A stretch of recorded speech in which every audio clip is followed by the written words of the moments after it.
পশ্চিমবঙ্গের বিরোধী দল তৃণমূল কংগ্রেসের সর্বভারতীয় সাধারণ সম্পাদক অভিষেক বন্দ্যোপাধ্যায়ের ওপরে হামলার ঘটনা ঘটেছে। দক্ষিণ ২৪ পরগনার জেলার সোনারপুরে ভোট পরবর্তী সহিংসতায় নিহত দলীয় কর্মীর বাড়িতে যান তিনি।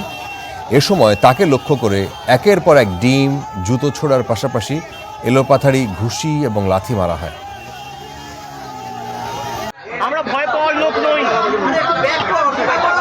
সিপিএম এর ৩৪ বছরের অপশাসনের কাছে তৃণমূলের কর্মীরা মাথা নত করেনি। বিজেপি যদি ভাবে ধমকে চমকে আমরা ঘরে ঢুকে যাব, তারা মূর্খের স্বর্গে বাস করছে। কিন্তু যে পরিস্থিতি আজকে এরা তৈরি করেছে, আমার মনে হয় সিপিএম এর বা ওই মধ্যযুগের বর্বরতাও এদের কাছে লজ্জা পাবে। যেভাবে মানে মাথাটা বেঁচে গেছে খালি আমার একটা হেলমেট পরেছিলাম বলে। আমার এখানে যারা সহকর্মীরা ছিল এরা বুদ্ধি খাটিয়ে একটা হেলমেট, দুটো হেলমেট জোগাড় করে রেখেছিল, বললো দাদা এটা মাথায় পরে নিন। আপনি দেখুন আমার জামা কাপড়ের অবস্থা।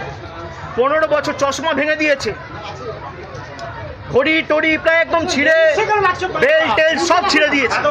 পুলিশ কোথায়? পুলিশ নেই। আমি সংবাদ মাধ্যমের প্রতিনিধিদের বলবো যে এই প্রশ্নগুলোই আপনাদের তোলা উচিত। এটা সুস্থ স্বাভাবিক গণতান্ত্রিক সমাজে কাম্য নয়। এর সঙ্গে আমার দল দূর দূর পর্যন্ত যুক্ত নয়।